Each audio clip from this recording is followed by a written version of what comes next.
नमस्कार दोस्तों, स्वागत है आपका कैलिस्ट्रो क्लास में। तो आज देखते हैं कि कैसे दुनिया ने या किसने दुनिया में ये डिसाइड किया कि जो हम हैं, जो भारत के रूप में हम हैं कि हम पूर्वी देश कहलाएंगे और जो अमेरिका है या इधर के देश हैं वो पश्चिमी देश कहलाएंगे। और उसी में आगे हम एक टॉपिक और आज पढ़ने की कोशिश करेंगे कि समय जो है वो कैसे परिवर्तित होता है। जैसे आप अक्सर यदि किसी विदेश में बैठे व्यक्ति से बात करते हैं तो आप देखते हैं कि वहाँ के और यहाँ के समय में डिफरेंस होता है। तो ये आखिर कैसे डिसाइड हुआ या कैसे ये तय हुआ कि इन समय जो है इस हिसाब से चलेगा। बेसिकली जो इसकी जो शुरुआत होती है, जो अगर मैं थोड़ा सा इसको आपको बैकग्राउंड बताऊं, इसकी शुरुआत होती है जब पूरी दुनिया में जो ट्रेन सिस्टम है या कोई ऐसा सिस्टम है जो दूरियां जो है जो वो तीव्र गति से पूरी होने लगी, तो तब इसकी हमें आवश्यकता पड़ी। क्योंकि ऐसा होता था कि एक शहर से दूसरे शहर जाने पर यदि दूरी तीव्र गति से हो रही है तो लोगों को टाइम मैनेजमेंट में प्रॉब्लम आती थी। क्योंकि उससे पहले ऐसा होता था कि हर देश जो है, जो भी देश है जो टेक्नोलॉजी से परिपूर्ण था, वो ये करता था कि अपने हिसाब से जो अपना एक टाइम जोन है उसको एडजस्ट कर लेता था। लेकिन उससे समस्या ये आती थी कि यदि ट्रेन का आदान प्रदान हो रहा है या किसी ऐसे वाहन का, या किसी हम यदि एक शहर से दूसरे शहर यात्रा कर रहे हैं तो उस यात्रा में हमें समय में प्रॉब्लम आती थी। तो उसी समस्या को ध्यान में रखते हुए जो उस समय की जो शक्तिशाली देश थे, जैसे यूके था, उस समय में जो सुपर पावर माना जाता था जिसे आज इंग्लैंड बोलते हैं, उसमें उन्होंने डिसाइड किया 25 बाकी देशों के साथ मिलकर एक ग्रीनविच नामक जो स्थान है इंग्लैंड में, वहाँ एक रॉयल ऑब्जर्वेटरी है, वहाँ पर डिसाइड किया कि इस स्थान से जो रेखा गुजरती है, जैसे आप ये 0 डिग्री देख रहे होंगे कि जो इस स्थान से जो एक रेखा गुजरती है उसको एक 0 डिग्री, उसको एक बेस माना जाए, GMT जिसको बोलते हैं, ग्रीनविच मीन टाइम। अब जब इसको 0 डिग्री मान के इसको बेस माना, तो इससे इधर जो देश थे, जो इसके पूर्वी साइड वाले देश थे, उन देशों को नाम दिया गया पूर्वी देश।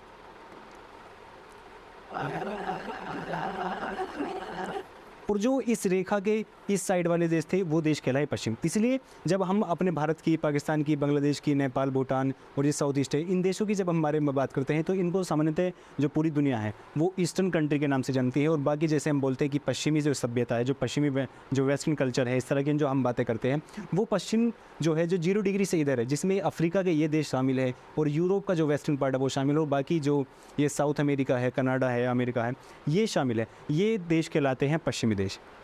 तो इस तरह जैसे ये डिसाइड हुआ कि जो देश है वो किस तरह, या कौन पूर्वी देश कहलाएगा, कौन पश्चिम देश कहलाएगा। अब उसमें समय जो है, समय कैसे मैनेज होता है या समय का मैनेजमेंट जो है कौन करता है या कैसे करता है।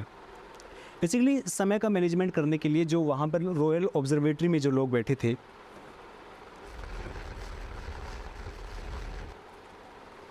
रॉयल ऑब्जर्वेटरी में जो साइंटिस्ट थे, उन्होंने इस तरह की एक कैलकुलेशन की कि जो पूरी दुनिया है, पूरी दुनिया को उन्होंने देशांतर लाइनों में, जो लॉन्गिट्यूडल लाइन होती है उसमें बांटा। अब जो ये रेखाएं हैं, ये रेखाएं होती कितनी है, जैसे पूरी जो दुनिया है उसमें जो 0 डिग्री है, अब 0 डिग्री से 180 रेखाएं इधर होती है और 180 रेखाएं जो हैं उधर होती हैं। पूरी दुनिया को इन्होंने लगभग 360 रेखाओं में बांटा। और आप ये जानते हैं यदि कोई गोल चीज़ है, कोई ग्लोब है, कोई गेंद है, वो यदि अपनी धुरी पर जो घूमेगी वो 360 जो डिग्री होता है, जो 360 डिग्री का एंगल है उसको पूरा करती है। अब जब 360 डिग्री का ये एंगल पूरा करती है, अब उन्होंने समय जोन जो माने उस टाइम पे 24 माने। वो 24 टाइम जोन मानने का जो उनका आधार था वो ये था कि पृथ्वी जो है वो पृथ्वी अपनी जो धुरी पर एक अपना राउंड पूरा करती है वो लगभग 24 घंटे में, क्योंकि 23 घंटे 56 मिनट आते हैं, लेकिन उसको 24 घंटे अप्रोक्स मान लिया जाता है। तो 24 घंटे में वो अपना समय पूरा करती है। तो 360 डिग्री वो एंगल घूम रही है और घूमने में टाइम ले रही है 24 घंटे। तो 1 घंटे में जो हमारी पृथ्वी है वो लगभग 15 डिग्री कोण जो है उसको जो कवर है वो कर लेती है। यदि 1 घंटे में 15 कर रही है तो लगभग 60 मिनट, इसको अगर मिनट्स में लिखें तो 60 मिनट में 15 डिग्री, तो 1 डिग्री में या 4 मिनट में लगभग 1 डिग्री। ये जो इसका जो डाटा है जो याद रखने के योग्य है वो ये है कि 1 डिग्री यदि कोई घूम रहा है या 4 मिनट में 1 डिग्री घूमेगा, या 1 डिग्री घूमने में पृथ्वी जो है या समय में जो परिवर्तन है वो 4 का होगा। अब ये 1 डिग्री या 4 मिनट है क्या, ये देखिए, जैसे आप ये 0 डिग्री देख रहे हैं, यदि 0 डिग्री पर कोई व्यक्ति खड़ा है और 0 डिग्री पर खड़ा व्यक्ति 60 डिग्री पे खड़े व्यक्ति से समय पूछता है और कहता है कि हमारे यहाँ जो ये 0 डिग्री पर खड़ा व्यक्ति यदि कहता है कि हमारे यहाँ पर 2 बजे है और 60 डिग्री वाले व्यक्ति से वो पूछता है कि आपके यहाँ पर क्या समय है, तो आप जानते हैं कि 1 डिग्री में कितना डिफरेंस आ रहा है, 4 मिनट का। तो यहाँ से 0 से 60 में कितना डिफरेंस है, 60 का। यदि 60 डिग्री का डिफरेंस है और 1 डिग्री में 4 मिनट का डिफरेंस आ रहा है तो 120 मिनट का यहाँ पे डिफरेंस आएगा। 120 में कितने घंटे होते हैं, 120 मिनट में 2 घंटे। तो जब 2 घंटे का यहाँ पे डिफरेंस आएगा तो 0 डिग्री पर यदि 2 बजे हैं तो 60 डिग्री पर टाइम होगा 4 बजे। तो इस तरह हम देखते हैं कि कैसे समय जो है परिवर्तित होता है। जैसे अब एक रेखा देखते हैं, जैसे अब भारत का जो टाइम देखते हैं कि भारत की जो रेखा है जैसे रांची से जो निकल कर जाती है। अब भारत में आज़ादी से जो पहले 2 टाइम जोन माने जाते थे, जो एक बंगाल से होकर जाता था जो बंगाल पर बेस था और एक मुंबई पर बेस था। तो आज़ादी के बाद सरकार ने ये तय किया कि भारत में एक टाइम जोन बनाया जाएगा जिसको बोलते हैं IST, इंडियन स्टैंडर्ड टाइम।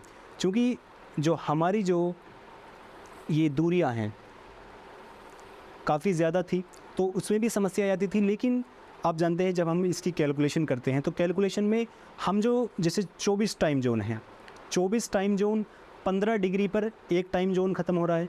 तो 24, जैसे मैं आपको यदि ये कैलकुलेशन बताऊं, जैसे 360 डिग्री है, 360 में पूरी दुनिया में 24 टाइम जोन है। तो एक टाइम जोन के लिए हमें 15 डिग्री की लेंथ किसी भी देश की ईस्टर्न और वेस्टर्न साइड में 1 डिग्री की एक टाइम जोन के लिए 15 डिग्री लेंथ का होना आवश्यक है। तो यदि हमें 2 टाइम जोन चाहिए थे तो कैलकुलेटिव हिसाब से, कैलकुलेशन हिसाब से हमारे इस स्थान में और इस स्थान में लगभग 30 डिग्री का डिफरेंस होना ज़रूरी था। लेकिन जब हम इसके देखते हैं कि यहाँ से 68 डिग्री 7 मिनट है और ये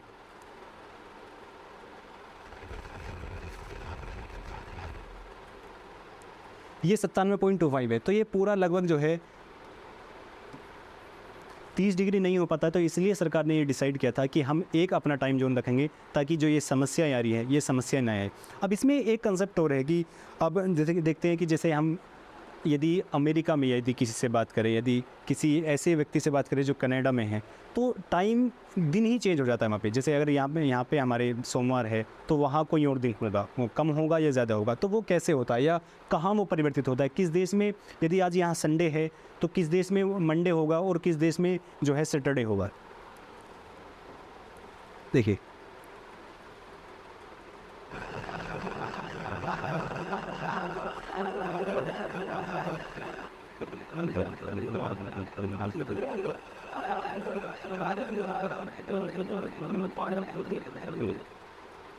देखिए 0 डिग्री जो हमने इसके बारे में बात की,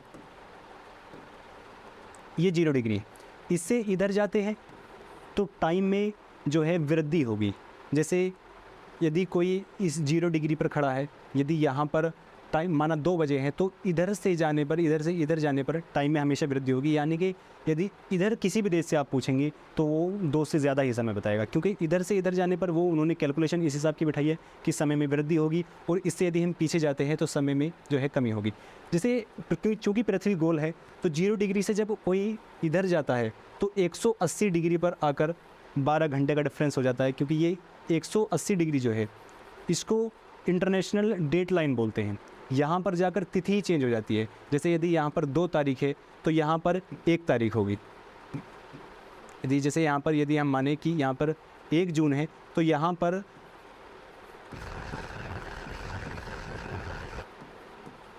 30 मई होगी। अब वो कैसे चेंज होती है, क्योंकि यहाँ से 0 डिग्री से इस 180 में 12 घंटे का डिफरेंस आ रहा है। और जब कोई व्यक्ति गोल जगह, क्योंकि चूँकि पृथ्वी गोल है, तो जब पीछे से वो घूम कर आएगा तो वहाँ से वापस इधर से इधर आने में यहाँ 12 घंटे का डिफरेंस आएगा। तो यहाँ खड़े व्यक्ति में और यहाँ खड़े व्यक्ति में दिन ही चेंज हो जाता है। तो इसलिए कहा जाता है कि यदि कोई व्यक्ति एक ही साल में अपना जन्मदिन जो है वो 2 बार मनाना चाहता है, यदि एक ही व्यक्ति अपना जन्मदिन जो है वो 2 बार मनाना चाहता है तो वो एक बार यहाँ जन्मदिन मनाएगा और यात्रा करके इस तिथि को पार करके यहाँ पहुँच जाए तो वो दिन क्योंकि यहाँ यदि उसका जन्मदिन जो है उसका 15 जून को उसका जन्मदिन है, तो वो 15 जून में यहाँ अपना जन्मदिन मना सकता है, और वो यदि इस रेखा को पार करके यहाँ पर जाता है तो उसको यहाँ 14 जून मिलेगी। तो अगला जो आने वाला दिन है वो फिर 15 जून फिर आएगा और वो अपना जन्मदिन जो है दोबारा मना सकता है। तो इस तरह ये टाइम जोन जो है, ये टाइम जोन है या कौन पूर्वी देश है कौन पश्चिमी देश है, वो इस तरह डिसाइड हुआ। ये डिसाइड हुआ था, जो अगर मैं इसकी आपको तारीख मेंशन करूं, ये 22 अक्टूबर 1884 में जो मीटिंग हुई थी रॉयल ऑब्जर्वेटरी में ग्रीनिच, वो 22 अक्टूबर 1884 को मीटिंग के बाद ये टाइम जोन जो बांटा गया कि कौन समय में आगे होगा यहाँ से 0 डिग्री से, कौन पीछे होगा, या कहाँ पे कौन पूर्वी कहलाएगा कोई पश्चिमी कहलाएगा। आशा करता हूँ कि आपको ये टॉपिक समझ आएगा। शुक्रिया।